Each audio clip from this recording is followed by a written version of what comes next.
नमस्कार। चलिए आज एक सफर पर चलते हैं क्वांटम मैकेनिक्स की अजीब और कह सकते हैं जादुई दुनिया में।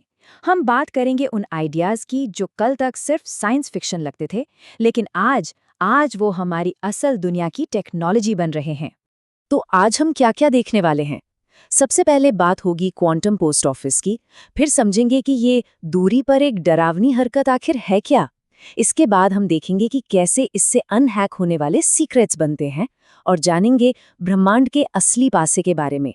और आखिर में हम बात करेंगे क्वांटम टेक के भविष्य की। तो चलिए शुरू करते हैं क्वांटम पोस्ट ऑफिस से। ये नाम ही सुनने में कितना साईफाई लगता है ना? देखते हैं कि ये जो भेजा नहीं जा सकता, उसे भेजने का क्या मतलब है। टेलीपोर्टेशन, क्या ये मुमकिन है? ये सवाल तो हमेशा से ही हम सब के दिमाग में आता रहा है। फिल्मों की तरह एक जगह से गायब हुए और दूसरी जगह प्रकट हो गए। क्या सच में ऐसा हो सकता है? अच्छा, तो यहाँ एक बात साफ कर लेते हैं। हम किसी इंसान या चीज को भेजने की बात नहीं कर रहे हैं। नहीं, हम बात कर रहे हैं इंफॉर्मेशन की। मतलब एक कण की हूबहू पहचान, उसकी हर एक डिटेल, उसे एक जगह से दूसरी जगह तुरंत भेज देना, बिल्कुल परफेक्ट कॉपी।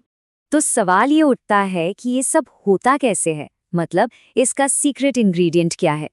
इसका जवाब छिपा है क्वांटम मैकेनिक्स के एक बहुत ही अजीब, बहुत ही दिलचस्प कॉन्सेप्ट में। इसे कहते हैं एंटैंगलमेंट, यानी उलझाव। आइंस्टाइन ने तो इसे मजाक में spooky action at a distance कहा था। मतलब दूरी पर होने वाली एक डरावनी हरकत। और ये है भी कुछ वैसा ही।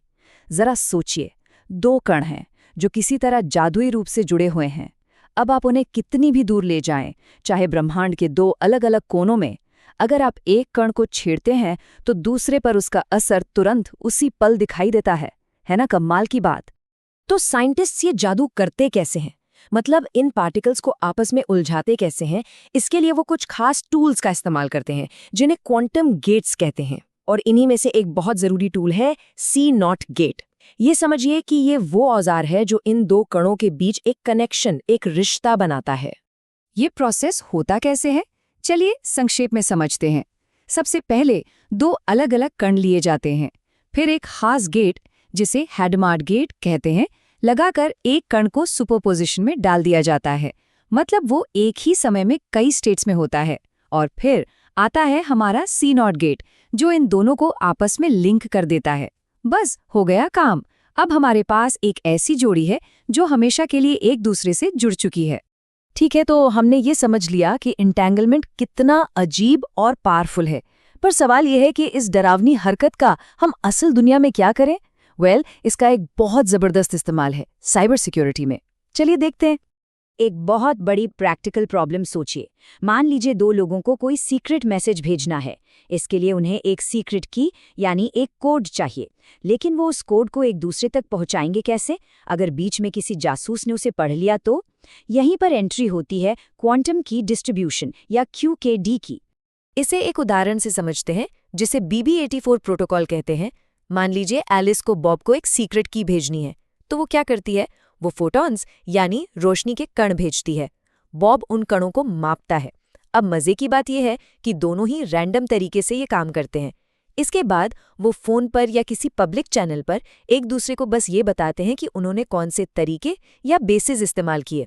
वो उन नतीजों को फेंक देते हैं जहां उनके तरीके मैच नहीं हुए, और सिर्फ उन्हें रखते हैं जहां तरीके मैच हो गए। और बस इसी से बन जाती है उनकी एक सीक्रेट की, जो सिर्फ उन दोनों को ही पता होती है।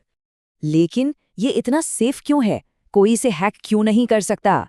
क्योंकि यहाँ पर एक अदृश्य सिक्योरिटी गार्ड है, जिसका नाम है ऑब्जर्वर इफेक्ट। क्वांटम की दुनिया का नियम है कि आप किसी भी चीज को उसे बिना बदले देख नहीं सकते। तो अगर कोई जासूस, मान लीजिए ईव, बीच में इन फोटॉन्स को मापने की कोशिश करती है, तो वो उनमें गड़बड़ी पैदा कर देगी। और जैसे ही ये गड़बड़ी होगी, एलिस और बॉब को फौरन पता चल जाएगा कि कोई है जो उनकी बातें सुन रहा है। Game over for eve. चलिए अब सिक्योरिटी से आगे बढ़ते हैं। क्वांटम मैकेनिक्स का एक और कमाल का इस्तेमाल है, और वो है असली रैंडमनेस पैदा करना। मतलब ऐसी चीजें जो पूरी तरह से अप्रत्याशित हों।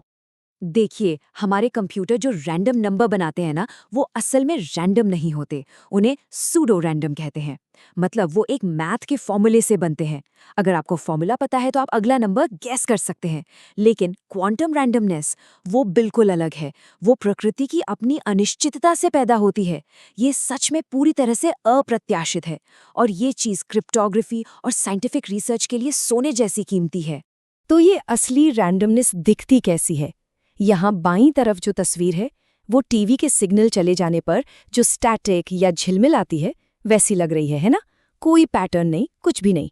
और दाईं तरफ का ग्राफ भी यही कंफर्म कर रहा है कि इसमें कोई भी छिपा हुआ पैटर्न या कोई भी संबंध नहीं है। ये है शुद्ध असली रैंडमनेस। तो ये बनती कैसे है? एक तरीका ये है, सोचिए एक आधा पारदर्शी शीशा है। अब उस पर एक फोटॉन यानी प्रकाश का एक कण फेंका जाता है। अब कोई नहीं बता सकता, कोई भी नहीं, कि वो फोटॉन शीशे के आर पार जाएगा या उससे टकराकर वापस आएगा। ये पूरी तरह से रैंडम है। तो बस डिटेक्टर लगा दिए जाते हैं। अगर आर पार गया तो 1, अगर वापस आया तो 0, और इस तरह हमें मिलते हैं सच्चे रैंडम नंबर्स। एक और तरीका है लेज़र का इस्तेमाल करके। लेज़र की जो लाइट होती है उसके फेज में एक बहुत छोटी सी रैंडम वॉक या भटकाव होता रहता है। साइंटिस्ट इसी भटकाव को मापकर असली रैंडम नंबर बना लेते हैं। मतलब क्वांटम की इस अनिश्चितता को इस्तेमाल करने के कई तरीके हैं। तो चलिए, अब तक जो हमने देखा उसे एक साथ जोड़ते हैं और देखते हैं कि हम सिद्धांत से निकलकर हकीकत में कहाँ तक पहुँच चुके हैं। तो हमने क्या क्या देखा? हमने देखा क्वांटम टेलीपोर्टेशन, जो इन्फॉर्मेशन को परफेक्टली ट्रांसफर करता है। हमने बात की QKD की, जो हमें देता है अनब्रेकेबल यानी एकदम सिक्योर कम्युनिकेशन।